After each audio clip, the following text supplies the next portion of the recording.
आज हम बात करने वाले हैं गांधी युग की।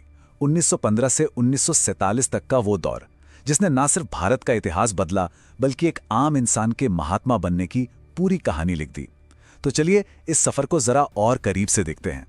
तो सवाल यही उठता है कि लंदन से पढ़ा लिखा एक बैरिस्टर आखिर करोड़ों लोगों का, पूरे देश का महात्मा कैसे बन गया।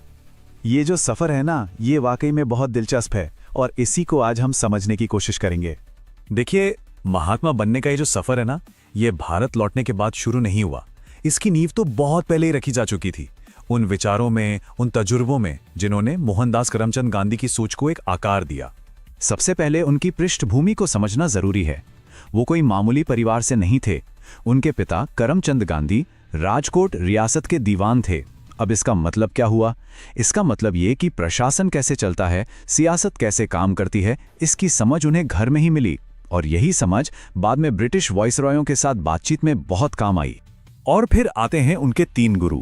गोपाल कृष्ण गोखले ने उन्हें भारत की राजनीतिक जमीनी हकीकत समझाई। महान लेखक लियो टॉल्स्टॉय ने उन्हें अहिंसा का दर्शन दिया और श्रीमद राजचंद्र ने उन्हें सच और आत्मशुद्धि का आध्यात्मिक रास्ता दिखाया। तो ये जो तिकड़ी थी ना, राजनीति, दर्शन और अध्यात्म, यही संतुलन उनकी सबसे बड़ी ताकत बना। भारत में आजादी की लड़ाई छेड़ने से पहले गांधी जी के पास एक लैब थी जहां उन्होंने अपने सारे हथियार तैयार किए, अपने सारे तरीके आजमाए, और वो लैब थी दक्षिण अफ्रीका। कह सकते हैं कि ये उनके सत्याग्रह के सिद्धांतों की असली R&D लैब थी।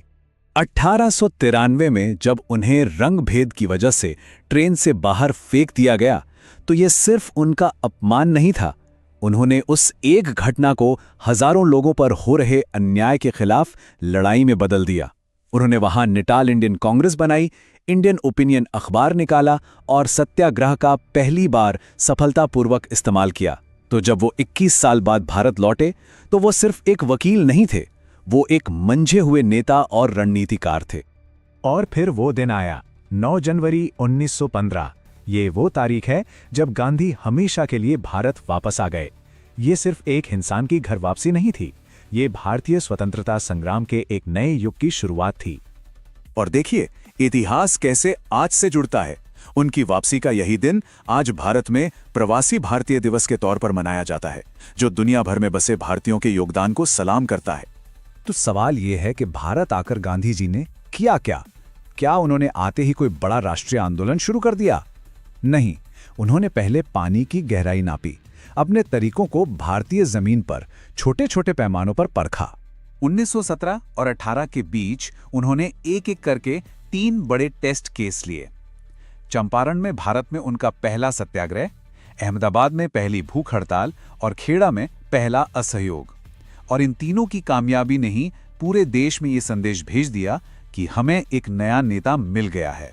और चंपारण से जुड़ी एक छोटी सी लेकिन बहुत जरूरी कहानी है बख्त मियां नाम के एक साधारण रसोइये की, जिसने अपनी जान की परवाह किए बिना गांधी जी को जहर मिले दूध के बारे में बताकर उनकी जान बचाई थी। ये कहानी हमें उन हजारों लाखों गुमनाम हीरो की याद दिलाती है जिनके बिना आजादी की ये लड़ाई अधूरी है। इन छोटी छोटी जीतों के बाद अब स्टेज सेट हो चुका था। अब वक्त था राष्ट्रीय मंच पर ब्रिटिश हुकूमत को सीधी चुनौती देने का। फिर 2 ऐसी घटनाएं हुई जिन्होंने पूरे देश की आत्मा को झकझोर दिया। पहला रॉलेट एक्ट, जिसे गांधी जी ने काला कानून कहा, और फिर जलियांवाला बाग का वो भयानक नरसंहार। इन्हीं घटनाओं के जवाब में गांधी जी ने अपने पहले अखिल भारतीय आंदोलन की नींव रखी। असहयोग आंदोलन। उम्मीद बहुत बड़ी थी, 1 साल में स्वराज, पूरा देश एक साथ खड़ा हो गया। लेकिन 1922 में चौरी चौरा की एक हिंसक घटना के बाद गांधी जी ने अचानक आंदोलन वापस ले लिया। उन्होंने इसे अपनी हिमालय जैसी भूल कहा। यह दिखाता है कि उनके लिए अपने अहिंसक सिद्धांतों से बढ़कर कुछ भी नहीं था, आजादी भी नहीं। असहयोग आंदोलन के बाद अब गांधी जी ने एक ऐसी चीज को अपना हथियार बनाया जिसके बारे में कोई सोच भी नहीं सकता था, नमक। सवाल यह है कि भला नमक जैसी रोजमर्रा की चीज क्रांति का प्रतीक कैसे बन सकती है? इसका जवाब था दांडी मार्च। ये कोई मामूली यात्रा नहीं थी। ब्रिटिश सरकार ने नमक पर टैक्स लगाकर हर घर की थाली पर हमला किया था, चाहे वो अमीर हो या गरीब।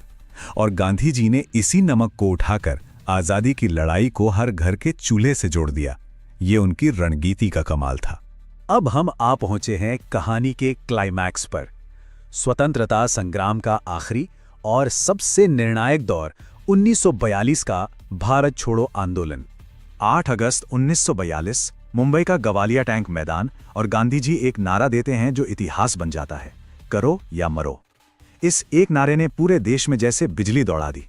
लेकिन यहाँ ये समझना बहुत जरूरी है कि करो या मरो का मतलब क्या था। अक्सर लोग इसे हिंसा का आह्वान समझ लेते हैं। नहीं, ये एक वैचारिक प्रतिबद्धता थी। इसका असली मतलब था, अब या तो हम आजाद भारत में सांस लेंगे या इस कोशिश में अपनी जान दे देंगे, लेकिन गुलामी में अब और नहीं जिएंगे। पीछे हटने का कोई रास्ता नहीं है। इस आंदोलन ने ब्रिटिश साम्राज्य की चूल्हे हिला दी और आखिरकार भारत आजादी के दरवाजे तक पहुंच गया। लेकिन कहानी का जो अंत है उसमें एक अजीब सी कसक है, एक गहरी विडंबना है। एक तरफ 15 अगस्त 1947 को दिल्ली में आजादी का जश्न मन रहा था, और दूसरी तरफ वो इंसान जिसने इस आजादी के लिए सब कुछ दांव पर लगा दिया, वो इन समारोहों से मीलों दूर था। गांधी उस वक्त बंगाल के नोआखली में थे, दंगों की आग बुझाने की कोशिश कर रहे थे। ये एक अकेली तस्वीर हमें गांधी के बारे में सब कुछ बता देती है। उनके लिए सत्ता से कहीं ज्यादा जरूरी इंसानियत थी। और आखिर में 30 जनवरी 1948 को दिल्ली के बिरला भवन में उनकी हत्या कर दी गई। जिस इंसान ने पूरी जिंदगी शांति और एकता का पाठ पढ़ाया, उसी ने नफरत की वेदी पर अपनी जान दे दी। तो आखिर में हम इसी सवाल पर आकर रुकते हैं कि सत्ता से हमेशा दूर रहने वाले और शांति के लिए अपनी जान देने वाले इस राष्ट्रपिता की विरासत का आज के भारत के लिए क्या मतलब है। ये एक ऐसा सवाल है जिसका जवाब हम सबको अपने अपने तरीके से खोजना होगा।